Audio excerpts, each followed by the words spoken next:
chega mais, José Paz, chega mais. Vamos fazer uma musiquinha pro José Paz? Põe a música do Roletrando, Pachecão. Música do quê? Peraí, Emília. Põe uma música só pro José Paz. Música do quê? Do Roletrando. Que isso, Michel?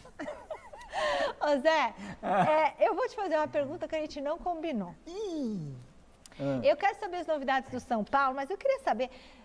Assim, não quero que entre na vida pessoal de ninguém, não. Mas vamos entrar.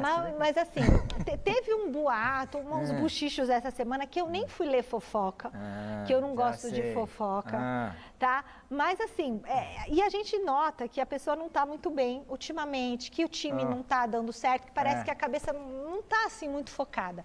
E é o Carpini.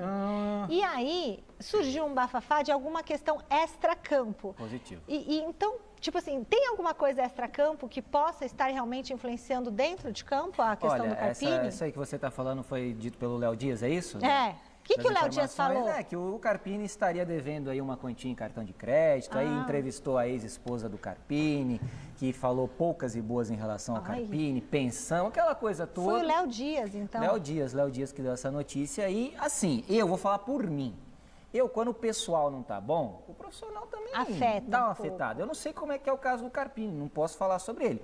Nas coletivas, ele tá sempre muito tranquilo, com aquele tom de voz tranquilo. Ele parece. Passando uma calma ali. Agora, de fato, o São Paulo não está vivendo um bom momento dentro de campo, tanto que foi eliminado no Campeonato Paulista, só volta a jogar agora pela Libertadores e a primeira partida vai ser fora de casa contra o Talheres, lá na Argentina, dia 4 de abril. Então ele tem esse tempo aí para preparar o time e para tentar mudar alguma coisa. O São Paulo está até tentando marcar um jogo treino também, o Santos aí marcando, o Corinthians, os times que, aqui de São Paulo tentando marcar algum jogo treino. O São Paulo também está nessa pegada para girar o elenco, para movimentar o seu elenco, já visando essa estreia na Libertadores. Agora, eu conversava aqui com o jogador nos bastidores e a pressão é enorme em cima do Carpini, Michele. Por quê? Muito grande. Porque o time não está jogando nada. E eu, Michele, não ficaria surpreso se muito em breve São Paulo trocar de técnico. Sério? O Miller já falou isso aqui domingo no Mesa Redonda, que o Carpini estava com os dias contados e por enquanto ele vai resistindo. Analisando o jeito que a diretoria do São Paulo tratou antigos treinadores, essa gestão, como a coisa está se desenrolando com o Carpini, é aquilo, Michele, se vem mais algum resultado UTI, aí digamos, que não é interessante, o São Paulo vai começar uma Copa Libertadores que não disputa há algum tempo, chega pressionado na Libertadores por ter uma história maravilhosa que esse cidadão aqui ajudou a construir. Então agora o São Paulo sabe que precisa responder na Libertadores. É uma competição grande que tem tudo a ver com o São Paulo. E se não responder, Michele, a gente sabe como é que as coisas funcionam aqui no Brasil. Fala, Miller, Ô, Michele, sem dúvida nenhuma, os dias do Carpini estão contados no Morumbi, né? Um tropeço na Libertadores, uma derrota na Libertadores, ele cai. E aí vai ter perdido um tempo também a equipe, não vai? Eu trocaria já, mas o presidente acha que ele chegou a 2 meses e meio, como se no futebol 2 meses e meio fosse pouco tempo. Agora eu pergunto, trocaria já? Você tem ideia de alguém? Eu trazia o Felipão. Felipão, que está livre, leve e solto no mercado? E você, a gente comentava aqui sobre o Felipão. Querendo ou não, o Felipão, ele livre no mercado, ele põe uma pressão em todos. Ele nunca treinou o São Paulo? Nunca treinou o São Paulo. Aqui em São Paulo, ele só treinou o Palmeiras. Beleza. Competência, experiência não falta. Tamanho, né? Poxa, Michele, e Rames Rodrigues? Michele, deixa eu dizer uma coisa pra você. Eu tava falando pra você, não tava? Fora do ar. O Carpini chegou aqui, o elenco tá aqui. Você tá acima dele. O Felipão vindo, o Felipão chega aqui e o elenco tá aqui. Entendi. Tem muita diferença. Entendi. Vamos virar a página, vamos falar do ranking de sócios torcedores. Pois é, o GE elaborou um ranking dos sócios torcedores dos clubes aqui pelo Brasil, consultou os times da primeira divisão do Campeonato Brasileiro e elaborou um ranking atualizado com o número de associados de cada um, conforme informações disponibilizadas pelos clubes, a reportagem ou até mesmo as informações que os clubes divulgam nos seus sites oficiais. O Palmeiras é o clube com o maior número de sócios do Brasil, 176 mil sócios, 521. Aí na sequência vem o Internacional, 140 mil sócios, o Grêmio na terceira colocação com 112, O Atlético Mineiro é o quarto com 77.242 sócios. O Flamengo é o quinto com 77 mil. O Bahia aparece na sexta colocação com 65 mil sócios. O Fluminense é o sétimo com 61.592. Botafogo, o oitavo, com 56.419 sócios torcedores. Aí vem o São Paulo na nona colocação com 55 mil sócios. O Vasco é o décimo com 45 mil sócios. E o Corinthians, o 11º com 43 mil sócios. Palmeiras, o líder do ranking. Flamengo e Corinthians, que a gente, enfim, não tem nem o que falar, são as duas maiores torcidas do Brasil. O Corinthians é o 11º, o Flamengo o quinto, né? Por que essas equipes como Flamengo e Corinthians estão tão atrás dos outros no ranking? Principalmente Flamengo e Corinthians, e principalmente o Corinthians, né? Que o Corinthians não está nem no top 10, gente. Porque o Corinthians apoia a torcida uniformizada, em vez dele pensar nele mesmo. O Palmeiras, ele não só... Muitos desses sócios torcedores do Palmeiras que o levam ao topo do ranking nem torcem para o Palmeiras. Mas eles recebem vantagens tipo desconto na matrícula da faculdade da Presidente. Desconto considerável, é coisa assim, é quase uma bolsa. E uma série de facilidades, de coisas importantes. E a Leila não gasta dinheiro com torcida uniformizada. Já gastou, mas agora não gasta mais. Então, se essa força que é dada para torcidas uniformizadas fosse canalizada para aquele que dá dinheiro para o clube, torcida uniformizada não dá um centavo para o clube, pelo contrário, toma dinheiro dos clubes, usam o símbolo dos clubes, ganham ingressos e depois eles revendem por preços maiores e ficam com todas as facilidades para eles. Enfim, eles são pares, eles sugam os clubes. E aí o sócio-torcedor não, esse é o cara que todo mês bota um dinheiro lá para ajudar o clube dele a ter melhores jogadores, melhor estrutura, melhor condição. Então, simplesmente o Palmeiras canaliza o esforço para tem que canalizar para o torcedor comum, não para o torcedor uniformizado. Para se ter noção do tamanho da disparidade, se juntar o quadro de sócios do Corinthians e do Flamengo, se a gente somar o quadro de sócios das duas maiores torcidas do Brasil, esses dois gigantes, né, Flamengo e Corinthians, nós temos 120 mil sócios.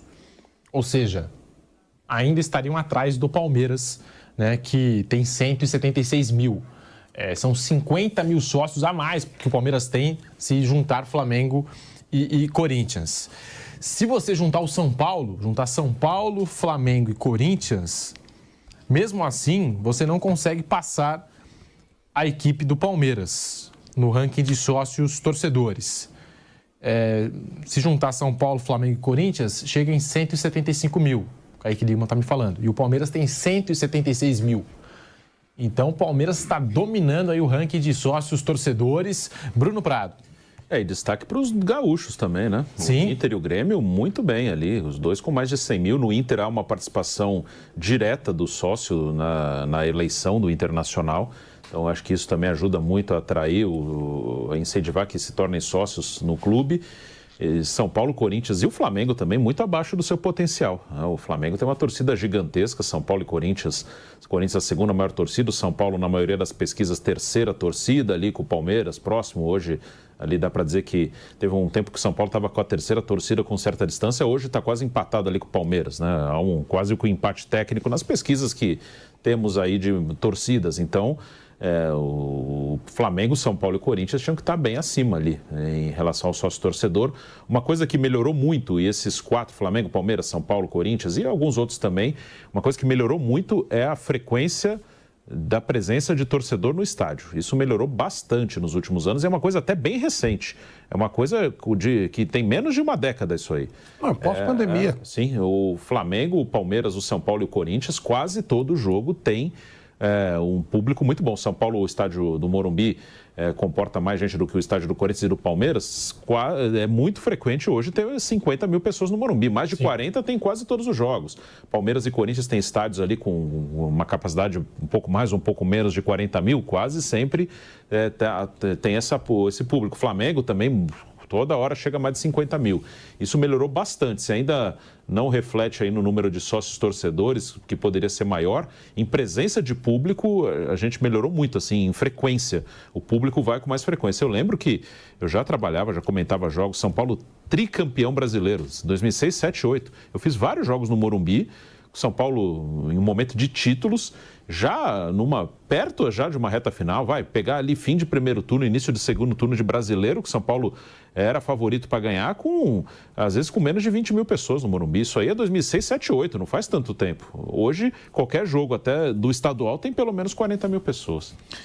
O Palmeiras tem uma média de quase 40 mil jogando na Arena Palmeiras. É que nesse início de temporada precisou atuar na Arena Barueri, mas no ano passado aí beirou os 40 mil pagantes por jogo na sua casa, no seu estádio. Aí o Bruno citou o São Paulo, também é muito comum agora, Morumbi, todo jogo, mais de 50 mil. Corinthians, 40 mil todo jogo. Enfim, então assim, aumentou muito mesmo, né? Essa média de público nos jogos, principalmente aqui em São Paulo. Palmeiras, São Paulo e Corinthians, quando jogam aqui na capital, é garantia de estádio lotado, estádio cheio. E quando se aproximam partidas de Libertadores e clássicos, fica até difícil o torcedor conseguir o ingresso. Muitas vezes você precisa ser sócio para conseguir ter a prioridade na compra. Mas eu acho que o sócio tem que ter prioridade mesmo. Ah, não, sim, com certeza. O sócio torcedor tem que ter prioridades, tem que ter vantagens. Não adianta, ninguém quer só pagar e não receber nada em troca. Claro. O amor, não, mas eu amo, quero pagar. Não precisa nem prestar conta, eu quero só pagar. Não é assim. Não, você quer alguma coisa em troca. Claro, não dá para oferecer tudo, aquilo que o sócio-torcedor gostaria de receber, mas tem que ter vantagens. Né? Se o time vai bem também é ótimo, né? Dá entusiasmo à turma, mas tem que ter algumas facilidades. Se você abrir uma pesquisa aí, você vai encontrar muito descontentamento, porque eles não fazem aquilo que os torcedores gostariam que eles fizessem. A maioria dos clubes. Uns fazem um pouco mais, um pouco menos, mas o trabalho não é um primor. Não tem ISO 9000 aí. Né? Por mais que a gente entenda que existem boas situações, alguns até gostam, aprovam, muitos aprovam, né? Mas dá para fazer muita coisa melhor. Sem dúvida. É só ter jogo importante que você tem uma carga de reclamações. Sim. Tá certo? Quer dizer, o torcedor não é bem tratado no Brasil, no geral. Que vantagem eu tenho em ser sócio? Que esse preço não bate com aquilo que a gente pode pagar. Tem uma série de coisas. No caso do São Paulo, o São Paulo tem feito preços bem razoáveis. Né? Aquele que é sócio-torcedor consegue alguns preços assim, num setor determinado lá no Morumbi, que é chamado de setor bem popular. Então, o São Paulo Sim. tem falado muito disso. Então é isso, eu acho que se oferecessem um pouco mais de vantagens, os números seriam ainda maiores. E esse destaque que o Bruno citou, que a participação ativa dos sócios, isso atrai também. Os torcedores do Internacional têm muito orgulho de poder eleger, eles têm a força para eleger a nova direção do clube. Não precisa estar lá, pode votar à distância, né? 140 mil torcedores aí, não moram todos no quadrilátero do Internacional. Estão espalhados por aí, pelo país, inclusive, em outras partes do mundo, e eles participam de forma online, podendo votar. Isso, sem dúvida alguma, atrai um sócio-torcedor. O torcedor no Brasil, no geral, tá, ainda é muito maltratado. O consumidor, de modo geral, é maltratado, né? Quase sempre. Sim. Em vários lugares, em várias situações, o consumidor no Brasil, ele é tratado com desrespeito. Uma vez eu li uma frase do Warren Buffett, que eu uso muito. Quando você vai no lugar e você é maltratado, não volte. Não precisa brigar, não precisa discutir, simplesmente não volte. E ele falou, depois, curiosamente, você começa a receber um monte de propagandas para você voltar no lugar e tal. A pior coisa que você pode fazer, você manda o presidente da empresa embora. Você não volta para aquele lugar.